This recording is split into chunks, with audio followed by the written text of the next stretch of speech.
Hello, everyone. We are live, about to start our CSW68 debrief. I see some of you are joining us already. Hello, hello. Good morning, good evening, good afternoon from wherever you're joining. My name is Gopika, and I work as the Director of Programs at AWID. My pronouns are she and her. Hi, everyone.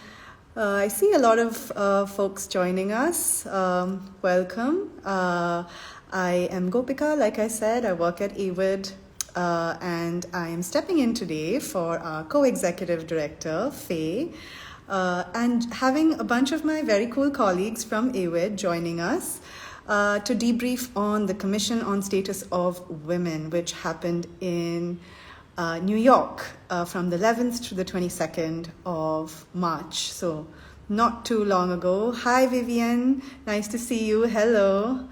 And keep passing us messages in the chat. Let us know where you're joining from.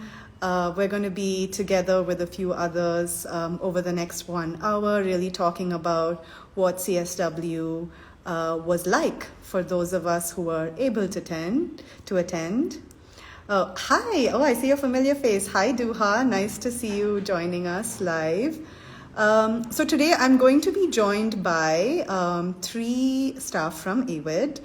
We have Joanne. We will have Joanne, our Membership and Constituency Engagement Manager. We'll have Marta from our Building Feminist Economies team, and we'll also have Umyra, who is the Advocacy lead for our Advancing Universal Rights and Justice team. So they'll all be joining us in a little bit. Hi, Dorothy from Nigeria. We have folks joining from Tanzania, from Kenya, from Brazil. Welcome, welcome. I hope that you are going to enjoy today's conversation. Just to let people know, the conversation is going to be in English, but we will have it subtitled and uploaded after the Instagram live. So I'm just letting you know that. And yeah, hi Maria from Dominican Republic. Nice to see you here. A little bit of background on CSW this year. For those of you who are hearing about CSW for the first time or who already know about it, this year we had the 68th Annual Commission on the Status of Women. It is considered the UN's largest annual gathering on gender equality and women's empowerment. It took place from the 11th to the 22nd of March. And this year's priority theme, it is really a mouthful, people. I will try. It is accelerating the achievement of gender equality and the empowerment of all women and girls by addressing poverty and strengthening institutions and financing with a gender perspective. Wow, a mouthful. So please hop on if you have been to CSW before. Tell us in the chat, were you there? Did you join in? We would love to know. I'm going to start this conversation with a little bit of a reflection on CSW as a whole. Full disclosure, for those of you joining, I didn't get to go to New York this year, but my colleagues did, and I have had extensive conversations with them. Those who went will be joining me as well. But I did think it would be nice to share a couple of reflections about CSW with all of you. Maybe some of you share the same reflections yourselves. And if you do, please let me know in the chat. Let me know what your, leave a comment about your experiences at CSW. And one of the critical issues, I think, that we have seen over the years at AWID is the inaccessibility of CSW. Whether it's visas, whether it's money, COVID protocol, accessibility in general, rules of civil society engagement, very limited access to negotiations. It can be a very, very difficult place to navigate. I see someone in the chat was at the Africa Disrupt CSW68, which was held in Nairobi. That's great, fantastic. Always, I think it's super important for us to think about how we are disrupting some of these spaces of power. That's really fantastic. Last year as AWID, we actually set up a series of portals which connected to New York. Some of you joining were actually part of that. We had a portal in Bangalore, India, where I'm joining from today, Nairobi in Kenya, and New York as well. And this was really about us shining a light on those who can't make it to New York. And it was also an attempt to build cross-border solidarity beyond just New York as the space of power. And during this process, we heard from a number of feminists how inaccessible the CSW space is and was. So for those of you who weren't in New York, this is really an opportunity to share back some of our main takeaways, trying to sort of speak back to our movements, to our friends, to our allies, to our partners about what was really standing out for us at CSW. So, a lot of reflections on CSW, but just to give you a little bit more info into CSW for those of you who may want to know. CSW is a space of power. Decisions and policies are shaped at CSW. They may directly or indirectly impact our lives, whether we like it or not. And I think that's something that's really important to remember about CSW. It is a space of power. It is a space where decisions are being made. And I think we see the importance of ensuring that progressive language and commitments are included in the agreed conclusions and outcome documents at CSW. So I think it's important to remind ourselves that, yes, it is still a very important space to engage as feminist activists. And we also know that anti-rights actors know this. They know that this is an important space. They invest heavily in lobbying in the UN system. And they also lobby to weaken the documents that are being adopted there, the progressive documents that are being adopted. So it is a space where we need to hold the line, we need to occupy. I'm sure many of you are occupying in your own countries, in your own communities. So we just feel it is still an extremely relevant space for AWID and other feminist movements as well. And actually, I would encourage you to read an amazing piece put together by a queer feminist activist in Sri Lanka called Sachini. Maybe we'll try and link that after this live around repoliticizing feminist engagement in the UN. Highly, highly recommend that piece. So shout out to Sachini for that piece. Also, this year CSW was held in the backdrop of what is happening in Palestine. We also have colleagues who showed up at CSW. We had feminist activists from around the world standing in solidarity with Palestine, occupying public spaces, really bringing the issue of Palestine into the forefront at CSW. And there were calls for an immediate ceasefire, an end to the occupation and genocide. And I think what feminist activists together managed to bring up in CSW is a clear message, no pink washing, no gender justice without Palestinian liberation. And we will hear more about that from our colleagues who also attended CSW. And a huge shout out to young feminists who were organizing at CSW and who really were able to bring a lot of these issues into the forefront and to really highlight the important aspect of what is the context of the world we are living in today. So just a huge shout out for young feminist activists who are also at the front lines at CSW.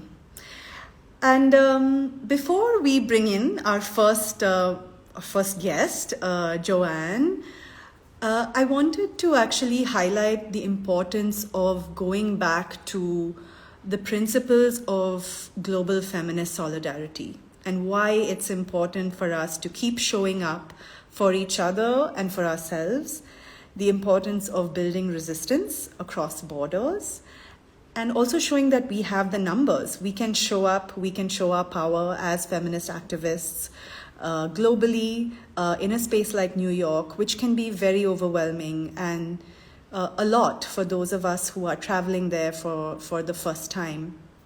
So I think for AWID and for probably many other feminist organizations, this was an opportunity to learn about each other's struggles, to talk to each other, to resist together, and most importantly, take inspiration from each other. So this is really one of the key things that CSW is all about. And I think it is in this spirit that we were able to have some of our own staff at AWID attend CSW, go to New York, meet our partners and our allies, and show up for our rights. So it's so good to see so many people join. So happy again to be hosting this live, to be able to share more and also to get the thoughts of my colleagues who were able to be present at CSW. And I am going to actually take this opportunity to bring on one of my colleagues, Joanne, who is going to talk a little bit about her experience at CSW. It's going to be an informal conversation. I am going to be asking Joanne questions. And also, if you have any questions for us, put a comment in. We'll try and get to that. This is really a space for us to informally debrief, to really put out sort of what we have been up to at CSW, and also to get your thoughts about how you might be seeing CSW as an opportunity for you. There you go. I can see you now. Fantastic. Hello, and welcome to our live. Hello. This is our first live together, actually. It How is. does it feel? Do you feel like a cool influencer? Totally. I'm hoping to get more followers, guys. Follow me. Drop in the chat. I'm happy. I'm kidding. Amazing. Well, thanks, Joanne, for joining. I was just giving everyone like an intro to CSW, what it's been about. Maybe just give a quick intro of yourself, and then we can get going into a little bit of a discussion. Okay. Hi, folks. My name is Joanne. I am based in Nairobi, Kenya. I am the Membership and Constituency Engagement Manager at AWID, and I got a chance for the very first time to visit New York City and to go to CSW. Amazing. I'm going to ask you more about that, the New York and the CSW. But Yes. I actually, because it was your first time at CSW and New York, which is usually the experience for a lot of people, by the way, feminist activists who do show up. What was it like? Like, tell us a little bit of like, how did you feel? What was the vibe? Like, tell us a little bit about what you experienced. Yeah. So first of all, Gopika, I almost didn't make it to New York. For the reasons that you gave at the beginning of the live, just because I possibly don't travel with the best and most privileged passport, unfortunately. So I applied for my visa sometime last year. It took a really long time. I was given an interview date for July 2024 for CSW that happens in March. Yeah. And so I just, the visa gods sort of like helped intervene in that situation. Yeah, I was able to get an expedition, which doesn't happen all the time. And I do understand and realize that I was privileged enough to be able to get that. But I know even when we did the CSW portals in 2023, CSW67, we had a lot of feminists from the African continent, from the East African region, who just can't go to CSW because it's not a space that is accessible for them in many, many ways, including just the discriminatory visa regimes that we have to go through. So I almost didn't make it, but I eventually did. It was an exciting, interesting type of find your foot kind of way in a really rushed space combination. The weather didn't help. Nairobi is pretty warm, so we got to New York when it was pretty cold. But it was a good experience to be there with other colleagues from AWID and to meet other feminists and activists from different parts of the world. Also to meet AWID members. It's such a cool thing when we work with members and we meet them virtually oftentimes, and then now we are putting names to faces and faces to names. So that's always such a blast. But yeah, I think it was a good experience overall. A bit overwhelming, but really good. Great. And why was it, you talked a little bit about the members, right? Why was it such an important space for you to go to as somebody who is really leading our membership work? Tell us a little bit more about why that was important. Yeah. I mean, for those who are on the live, I don't know if you know that AWID is not only a global, but is a feminist, but is also a membership and a movement support organization, which means we have both individual and institutional members, and we have about 6,000 of them in 180 countries around the world. So it's a robust group of feminists and activists doing amazing work in different spaces. And so for us as the membership team, it was important for us to be able to amplify and to support the voices and participation of our members and our allies. So that's always a great opportunity for us. Yeah, that's awesome. And what has been, and I know that you have not just focused on CSW in New York, you also had a lot of things in the run up to CSW with our members. Yes. I know you had the teach-in. Tell us a bit more about the teach-in and what that was like, and how I think you also, as the membership team, do that every year, so maybe Yes, share we a little do. bit about that.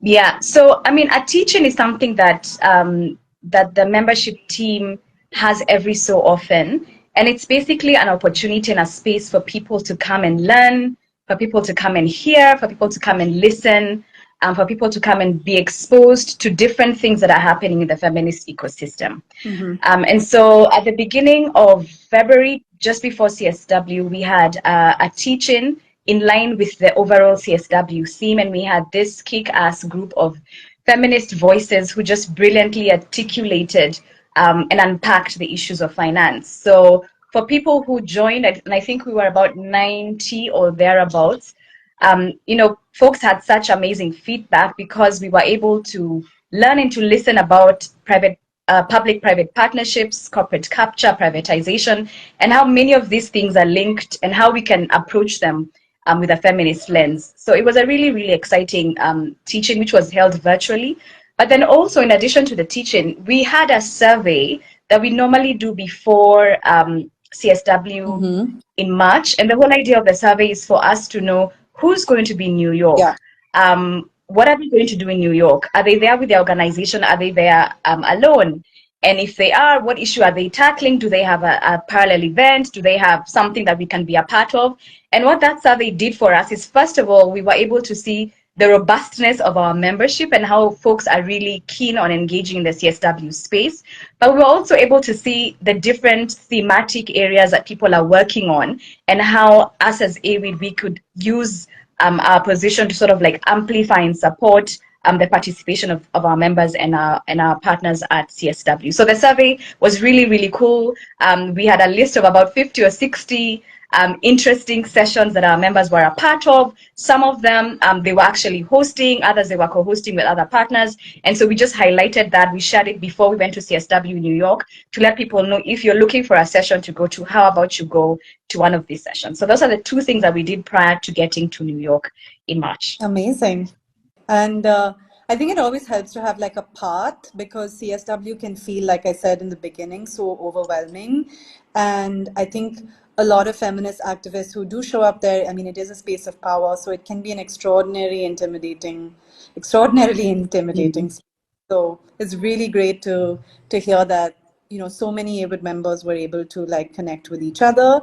And that actually brings me to in New York, because there were lots of really cool things that you did there as well. So really excited to hear more. And we also have more people joining. So welcome to whoever's joining. We're talking to Joanne a little bit about how we showed up at CSW and some of the things that happened there with our members. So yeah, Joanne, tell us a little bit more about that.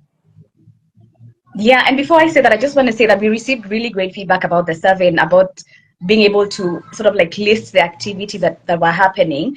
And somebody even said it was a good map for the newbies at CSW, which I thought was really awesome, just so that you're able to, if I'm a bit lost, let me just go to this familiar one type of thing. So that was really great. Great. But anyway, while we were there, the membership, obviously AWID had a lot going on, and a lot, the teams had a lot that we were planning. But for the membership team, one of the things that we did is we actually set up at the NGO booth. So at CSW, there's designated spaces where INGOs, NGOs, individuals, grassroots communities can actually set up a space, sort of like a table, the typical exhibit booth type of setup. And for us, it was an interesting space to be in, as we met and encountered with over 300 people in the course of the day that we were set up there. It was interesting because one, it gave us the opportunity, as I said, we're a movement support organization. We are really outward facing. We want to see what's happening out there and who's out there. And so it gave us a really good opportunity for us to be able to talk to people, to meet with people, to share AWID's vision with people, to share about AWID's work. It was interesting to meet and to bump into many of you. Some folks that we bumped into had never heard of AWID, and so it was a good opportunity to say, hey, this is who we are. Others heard about us and were so excited that we were in the space. So that was also really, really cool. And it was an entire day of just sitting there. We were also able to share about the AWID forum that we are all collectively looking forward to, that takes place this year in December in Bangkok, and people are really excited about it. We actually met, a member came up to us and said how they shared a room or something in one of the past AWID forums with somebody else that we know, that they were able to connect. They were able to connect in that way. So that was really, really cool. We had people who came and said that they had been to several AWID forums. There are people who are really curious about going. So it was really exciting. We met a couple of Thai feminists who are really excited that it was going to be taking place in their country. And it was just a mixed bag of just meeting different people and sharing about AWID's vision, what we do, and why we're here. Folks joined the membership as well. So that was really great. That was really great to just meet the people who we often chat with and behind the screen throughout the year. Yeah, and I bet after, it's been a long time, we're having a lot less in-person meetings over the last 3-4 years because of COVID. And I think possibly like also people are sort of really wanting to connect more and at a human level. So I think that also really, that's what strikes me as well about the importance of connecting, not just for our work, but also just to be together in community. And that brings me to the feminist community meeting that AWID hosted. Great segue. Great segue. I see that segue. That was an amazing segue. And yes, when we thought about the members' reception, we envisioned a space where folks can actually connect. As you said, this is a space that can be really intimidating. That's one. Two, there's a lot that's happening in the world. And so even as you come into the CSW space, you're feeling angry about something, you're feeling frustrated about something else. And so this was just, can we have an evening where we have our members, where we have activists and feminists coming together to just connect, to see each other, because COVID and everything around it hasn't been able to help us with that, for us to connect from a workspace as well. And so it was important for us, and that's how we began the session. We began the session by saying that, hey, there's a huge buzz around, there's a huge buzz and everything is happening, and it's going to be an intense 2 weeks, right? So what is the space, and how can we use this space to ensure that we just take time off away from everything that's happening during the day and have a nice chill evening? But also, how do we sit with this in this space, knowing that there are many people who we left in different parts of the country who weren't able to be here? So it was almost like an evening of holding like two tensions, right? That we know of what we are grappling with, we know of why we came into the CSW space and why this still remains to be an important space for advocacy, but at the same time realizing that, hey, it's great to see you, it's good to see you, and it's good to bump into you. So that was a really good, really good space for us. We had about 140 people joining. We've learned to, probably the next time we'll have a bigger room because let me just say, folks love AWID receptions. So it was a really, really packed space. And our co-ED Faye did an amazing job with just speaking to us, psyching us up for the next part of the journey as we leave New York to our different countries and stuff like that. So it was a really, really, really good space. We also had a great performing artist, a queer Ecuadorian feminist, who just had this mind-blowing performance that was a solidarity piece that just left everybody completely speechless. And so yeah, so at the end of the day, it was great. It was great to have an evening of connection, of selfies, of introspection, and of just seeing faces that we haven't seen in a long time. That is amazing. And as I'm talking to you, I'm feeling so much FOMO.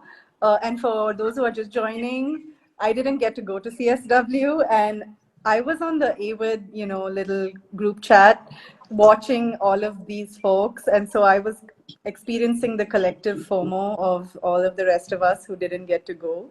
But yeah, this sounds super exciting. Joanne, thanks for joining. Is there anything you want to leave our audience with before you head off to enjoy your long weekend?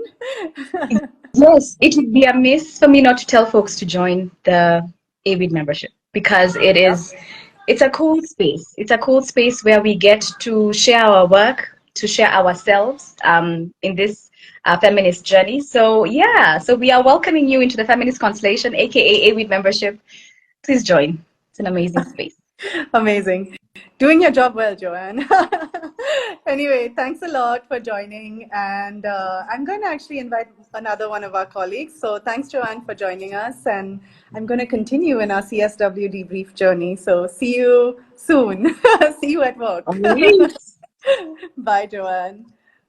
Bye. Okay. We are going to our next guest, actually, who also attended CSW. For those of you who are just joining us, I'm Gopika. I work with AWID.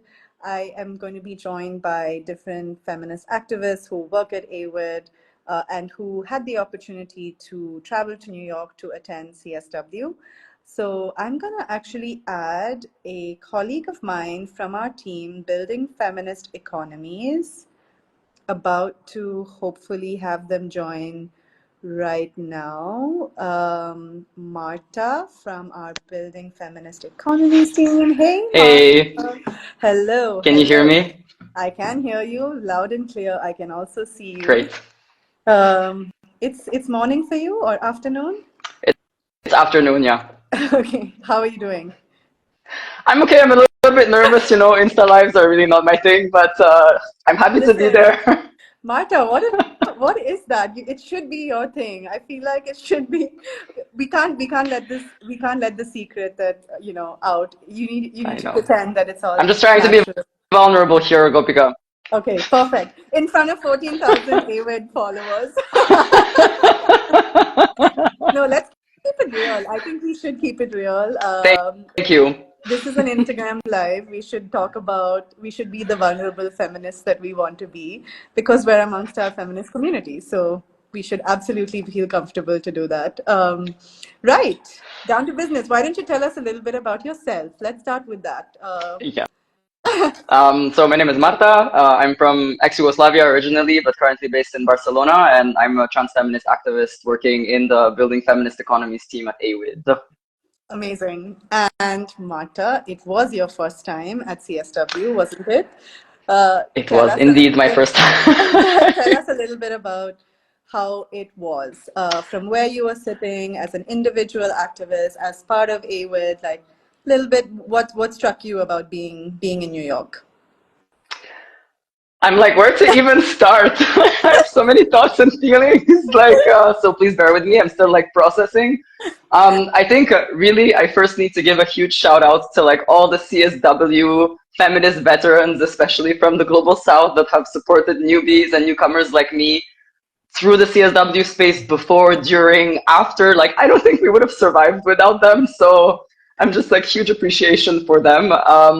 Because as you said before, and Joanne as well, right? The US is such a violent and hostile space to begin with, but then on top of this, you're being thrown into CSW with all the negotiations and 70, 80 side events and parallel events happening per day. You have meetings with donors, strategy meetings with partners, informal receptions, mixers, plenaries. It's a lot, and you're literally running around, getting lost in New York City, surviving on coffee, socially interacting with people like from 8 a.m. sometimes to 10 p.m. Like it's crazy. And sending emails But after that, Marta, because I saw you I sending know. emails at like 10 o'clock at night, and I'm like, what is going on here?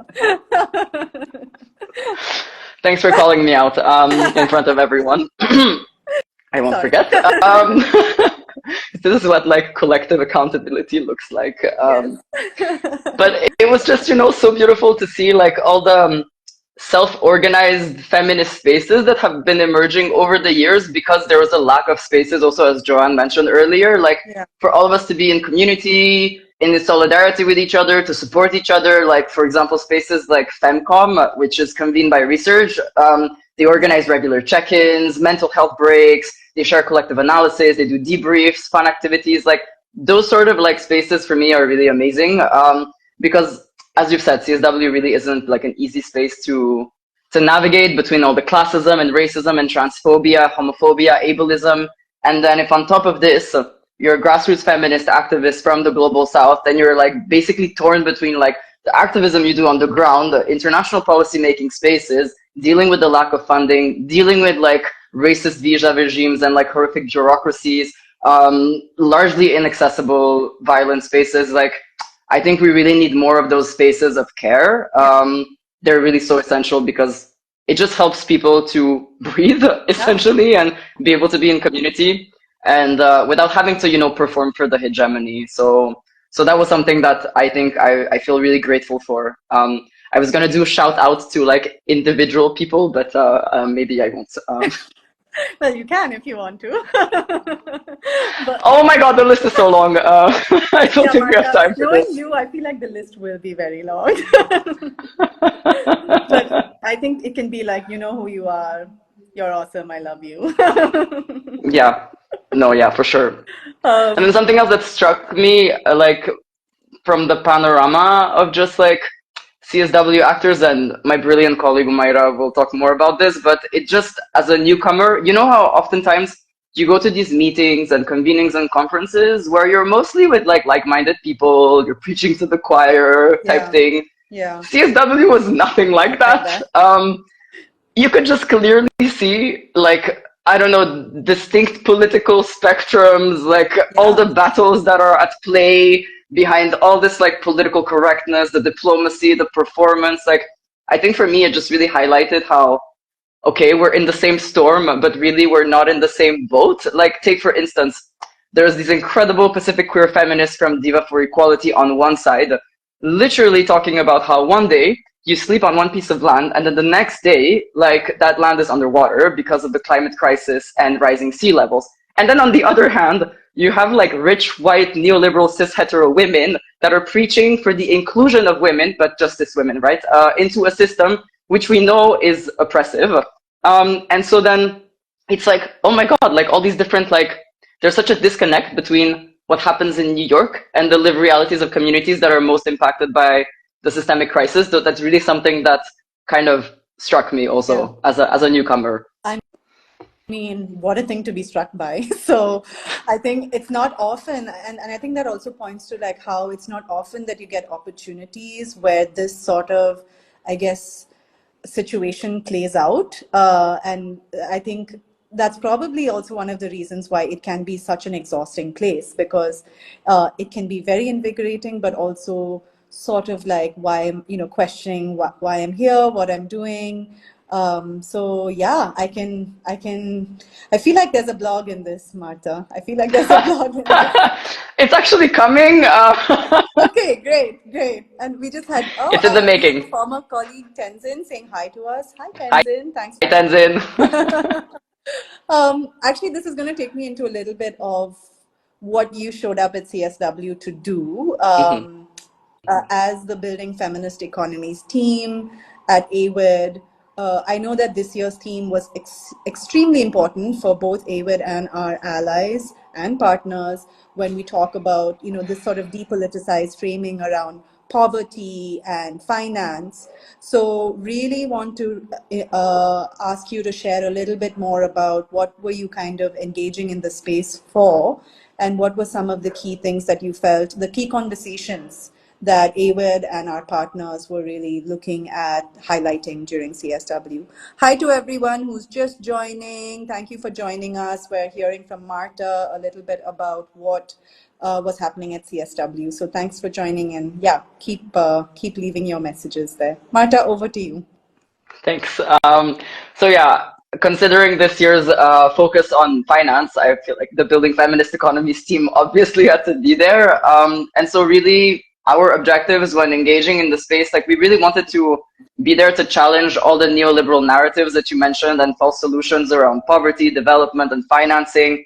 Wanted to denounce also the increasing corporate capture of the UN and other policy-making spaces, and to really like uplift feminist alternative visions, models, policies, and economies that center collective systems of care that can nurture both the planet and people. So we've organized a few events around that.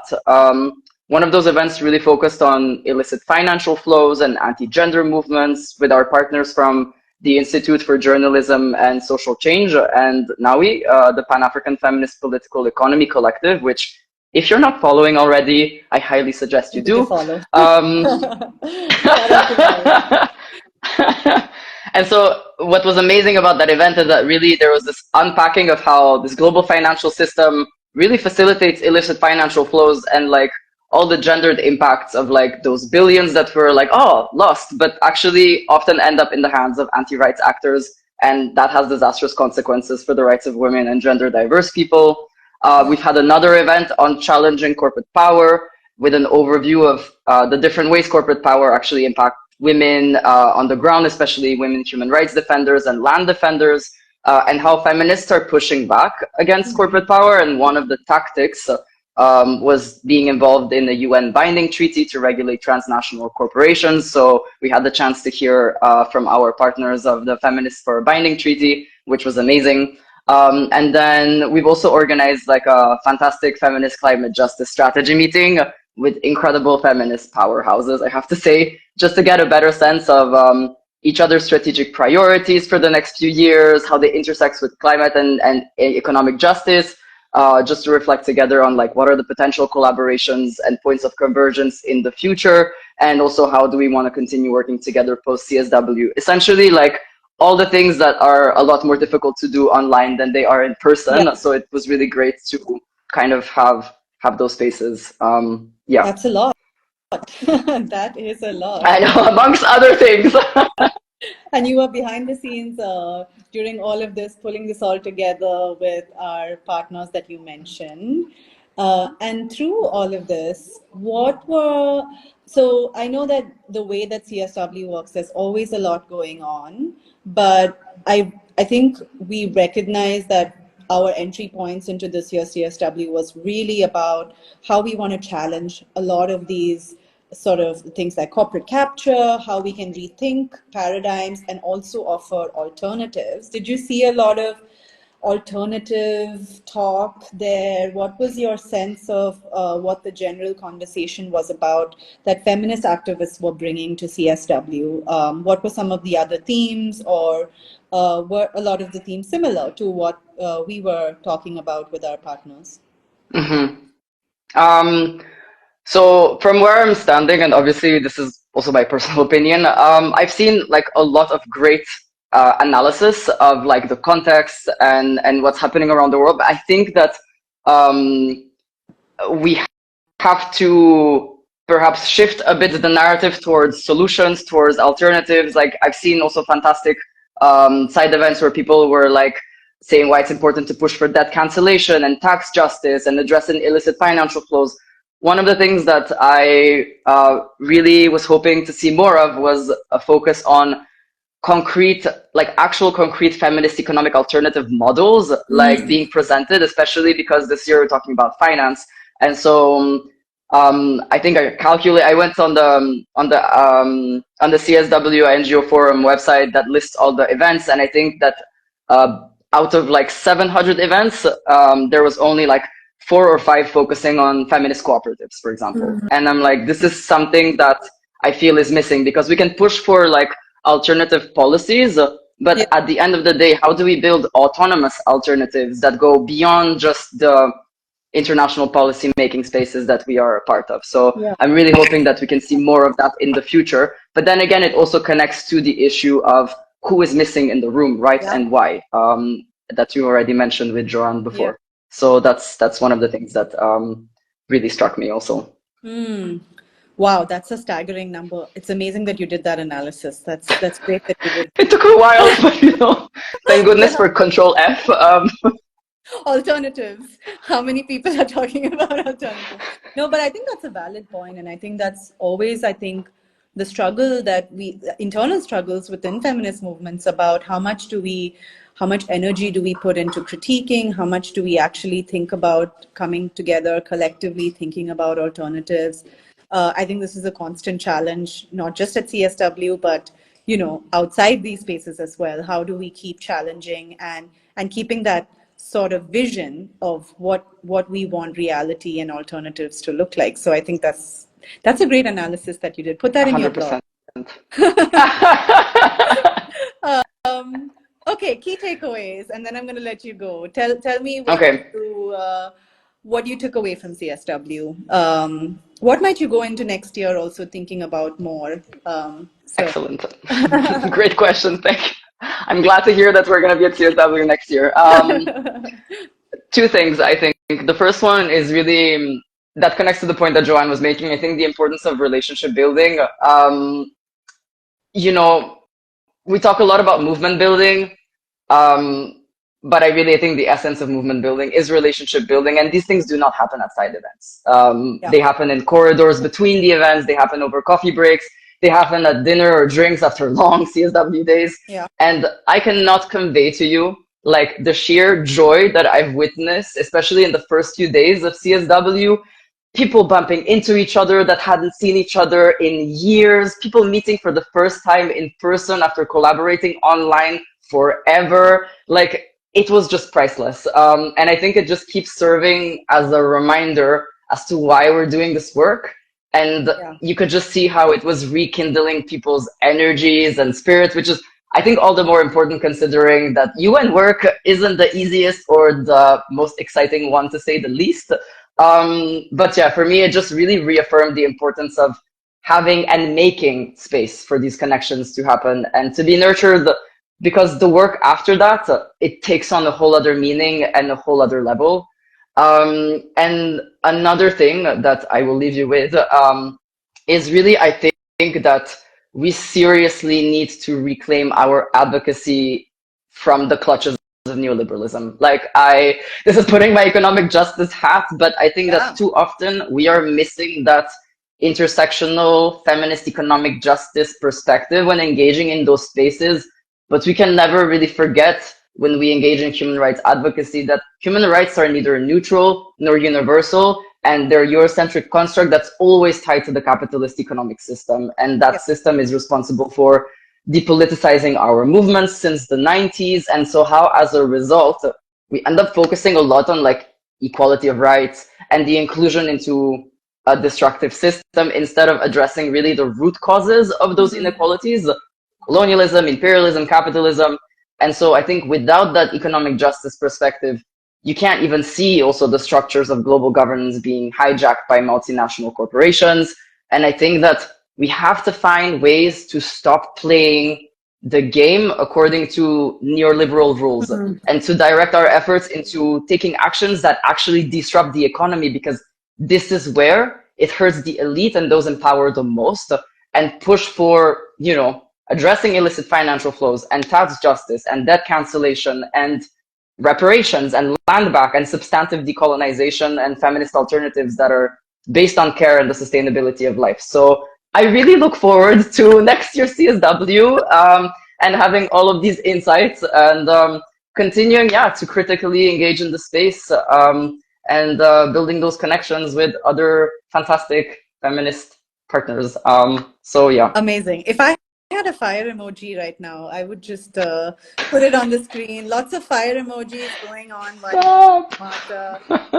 But no, I think you put into a very articulate closing what maybe a lot of folks are feeling. I see some messages saying such important messages, that they appreciate all AWID. I think it was supposed to be AWID, but came out as ACID. Appreciate all AWID is doing in these spaces. And yeah, I just want to give you a huge thanks. I think it's been a tiring week, a couple of weeks for a lot of feminist activists who did end up going, and also, yeah, just hope that, I mean, it sounds like it was very enriching. So I really am looking forward to how you're going to disrupt and take all of these amazing ideas forward with our partners and allies in the years to come. And yeah, I think a great takeaway from you is reclaiming that radicalness of our advocacy. And I'm going to take that away from this conversation with you as well. Thank you. Amazing. So thanks, Marta. Right. And now I'm going to the person who's doing the boring advocacy work that you were talking about. Umyra on the chat has asked us, are we going to be recording this? Is it going to be available? Yes, this recording is going to sit on our Instagram grid. So it's a live, so it will just sit on our grid, so you can always come back to it. And yeah, we're now going to bring on our next guest. Gosh, I really feel like a host here, bringing in Umyra, who is the advocacy lead of our Advancing Universal Rights and Justice program. Well, you know, that's very encouraging. I'm so sorry, Umyra. It's just that the way Marta spoke about, like, oh, someone's got to do the work. I was like, well, it's good that we're speaking to someone who's doing the work. So let's hope that it's not painted as a less boring job. That's exactly what I'm trying to go for. But yeah, maybe introduce yourself, and then yeah, I'm probably going to ask you a couple of questions. Sure. First of all, I'm quite excited to be here.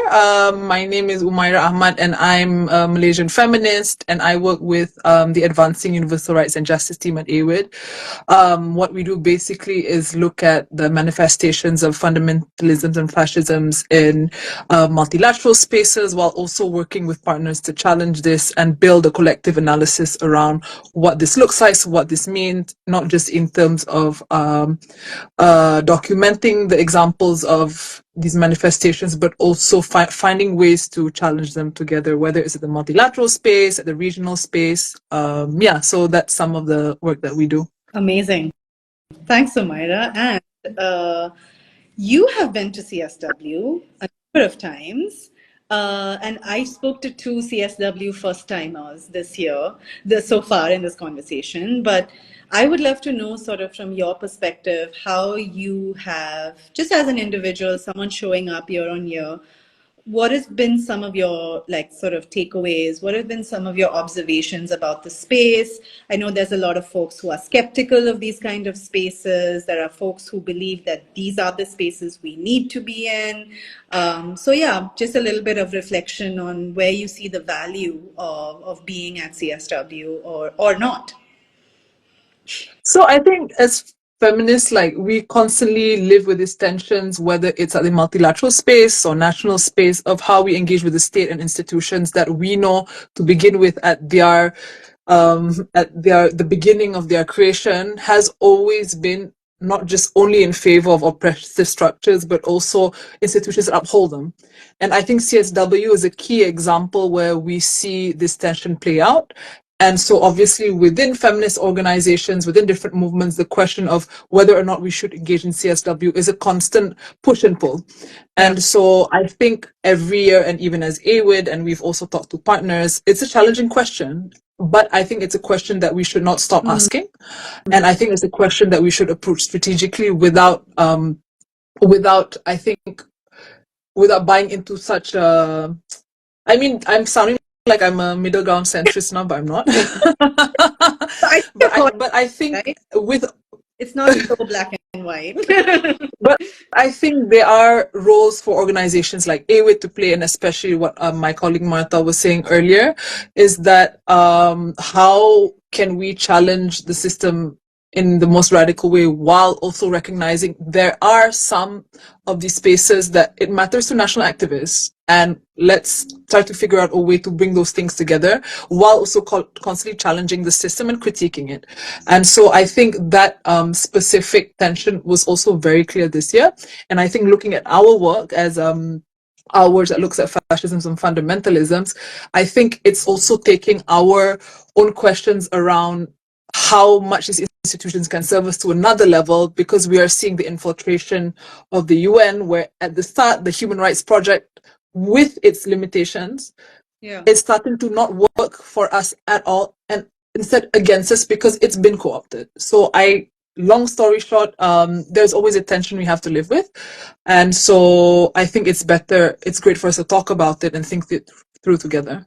Yeah. And I think, to be honest, like every year, whenever it comes down to the run up to CSW, we have the same conversations. We think about like, what does it mean? What does it mean for not just AWID, but for other folks to show up at CSW? And I think all of these conversations, like you said, it's important for us to recognize that there is that tension, but also to be able to not be, I guess, frozen by it, right? Like we have to acknowledge it, but we also have an accountability to our movements.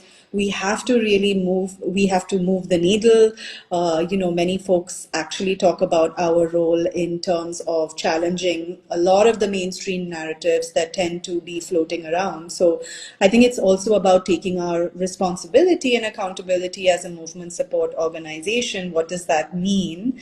And this is just one aspect, right, of what it means to be movement support. Sometimes doing all of the work, which may not seem particularly cool and sexy, but needs to be done, Exactly. So how did you approach this year? Because I know this year we had the theme, which was about financing, but I know that there's work that the Advancing Universal Rights and Justice does every year with our allies and with our partners, with broader feminist movements.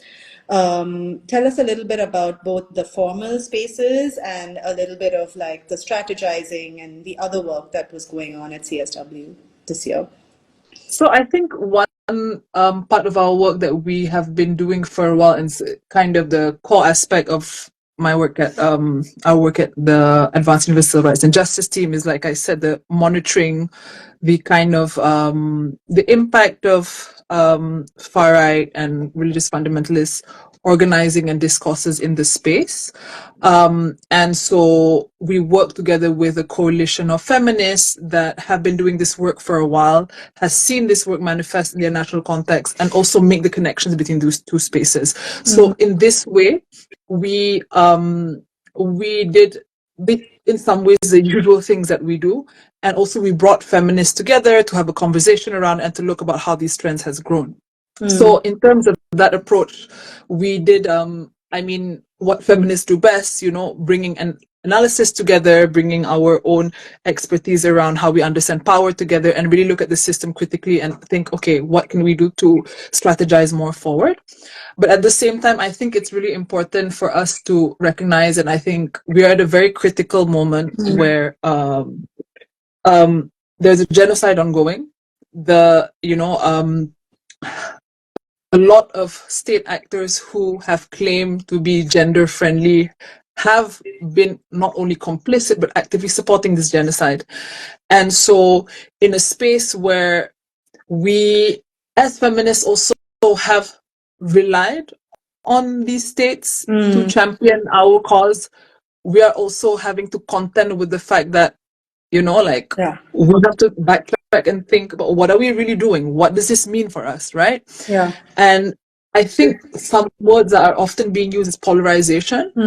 But I think that is also a part of the system itself that is that forces us to choose between rights, that chooses, us to look at things at a very superficial level without going to the root causes of things. You cannot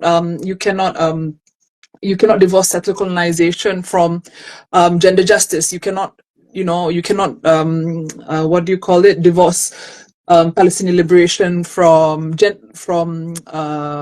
economic justice. So I think there's a lot of these things that I think this year it came to the forefront.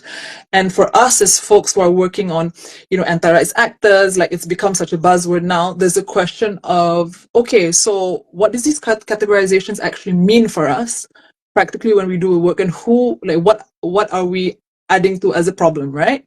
So another conversation we had about was the feminist foreign policy, and I think one approach that we really wanted to do was bring together actual global South feminist movements from the SWANA regions, from the Southeast Asia regions, who to begin with was already skeptical about this project, right? And so I think those voices are often not heard. And not heard, like it's not that the voices are not there, but they're not heard and they're not centered around this, right? And I think for us, it was such a big, it was a big moment. And I think we have to reckon with this and we have to address it. And like things cannot continue as usual. And I think that was one of the biggest takeaways from me. And yeah, so I would describe it in that way.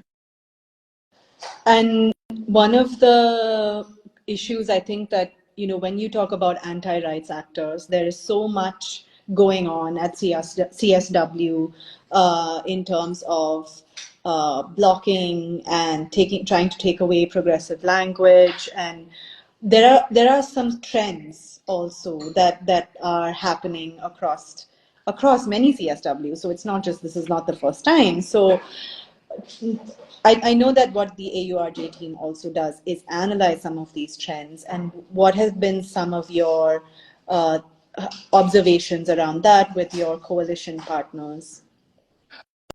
I think a few things that we are realizing that we've seen is, as a whole, we've always said this, and there's a lot of work that has been established to document the kind of trends when it comes to SRHR, when it comes to bodily autonomy, where there's a constant co-optation of the language as human rights to justify, for example, having anti-abortion stances, using disability justice as an example, and we really saw this continue to happen. We also saw, like, I think the presence of anti-rights actors in the UN space in itself, it hasn't stopped. It hasn't decreased, it hasn't slowed down, it's consistent, it's more coordinated, and I know people say this again and again, but at the same time, they don't have any, how do you say? There's no kind of qualms about using the most horrific or the most shocking tactic, like, putting out a bus in the middle of the street saying that, women equals to a very essentialist kind of understanding. And I think one thing that we're also seeing is that the big kind of trend of throwing the rights of trans folks under the bus is continuing. And it really plays on some of the divisions that we have within feminist movements. And I think that's, that's something that we have to be cognizant of as we go into these spaces. And again, like the issue of polarization, where, you have the bad states, the good states, but a lot of people also can't feel like they identify with the good states, the global north states, and it makes it harder for feminists, for example, to go into the agreed conclusions negotiations and find a way to address or get their language in, right? And I think on the same time, I think there's also a way that I feel tactically a lot of these anti-rights actors, they're very good at communications in terms of, like, for example, you would see there's like 3 people holding a banner that is anti-abortion, but they know how to make it seem very big. So I think there are some very classic kind of tactics that they've been using, but it continues, and I think because they're well resourced, like, it continues to grow. And that's why I think the question of whether or not we should engage in this space becomes complicated, because we're seeing that it's getting worse and worse. Feminist organizations have less resources, but at the same time, we know in the long run, this is going to make it harder for us to get any gains. So, yeah. Yeah, I think what you raise is so important in terms of the communications, the tactics that are being used. I know that folks who are part of our coalitions like APWLD, the Asia Pacific Women in Law and Development. They came up with a bunch of social media graphics that a lot of our allies and partners, all of us, were putting out. But it also sometimes feels like, what else? You know, there are some really sort of problematic tactics that are being used, which are not based on any understanding of rights or justice. And I think that's something hugely problematic. And in my conversation with you, I realized, gosh, we're actually very close to time, but I want to ask you for a couple of closing thoughts around whether it's the outcome text. What do you feel in terms of not just the sort of what's happening in the corridors, but the formal spaces of CSW? Is there anything you want to highlight around what comes out of CSW and what came out in this particular CSW? Do you have any observations about that? I think one thing that I wanted to maybe highlight is with the CSW as a space, in terms of formal negotiations, it's very hard for NGOs to access it. And I think that also links back to, the question of power around, who, like what kind of agenda gets put behind the text. At the same time, I think there has been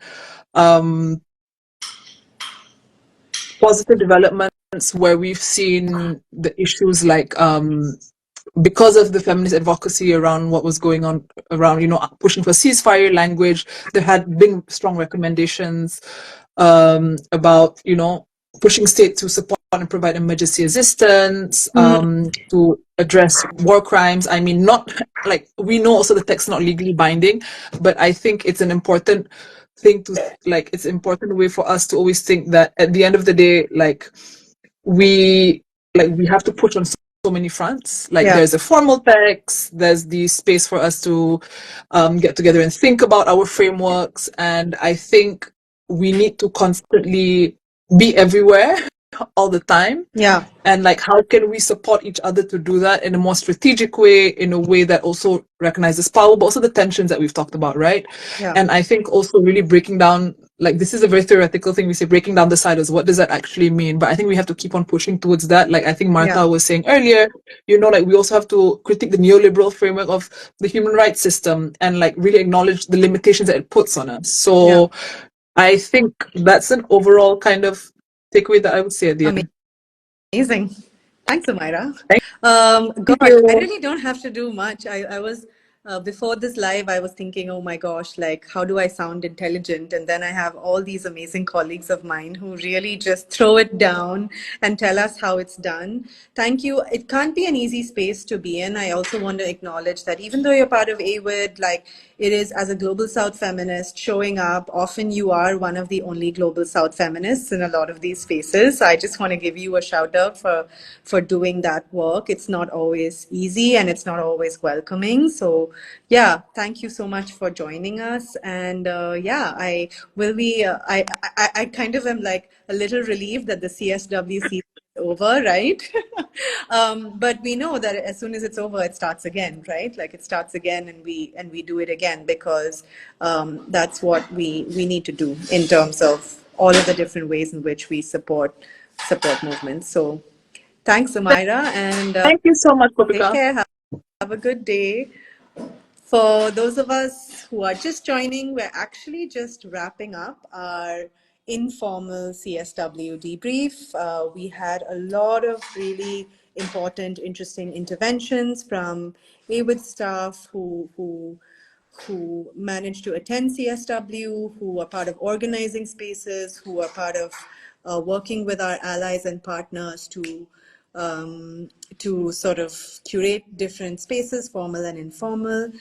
So I just wanted to say a big thank you for those of you who joined us. For me, I think the key takeaway for someone who didn't attend, but was also able to sort of plug in and see what was going on. I think some of the things that our colleagues, I just want to lift up, the importance of Global South feminist solidarity, really want to lift up that, the importance of us to continue to push in spaces of power.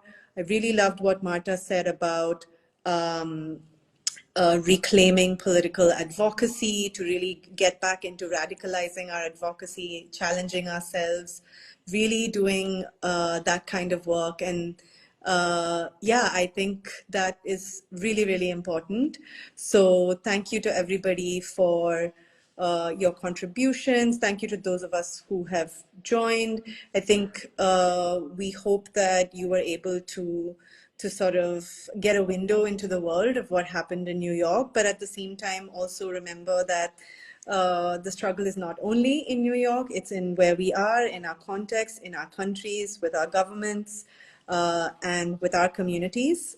And I think one of the important things I think was also highlighted was for us to keep thinking about alternatives, ways in which we thrive, to center our collective care, and that is also part of our politics. So thanks everyone for joining, and I hope you have a good rest of the day and rest of the week. And if it's the end of your day, thanks so much for staying on with us. So thanks a lot, and bye.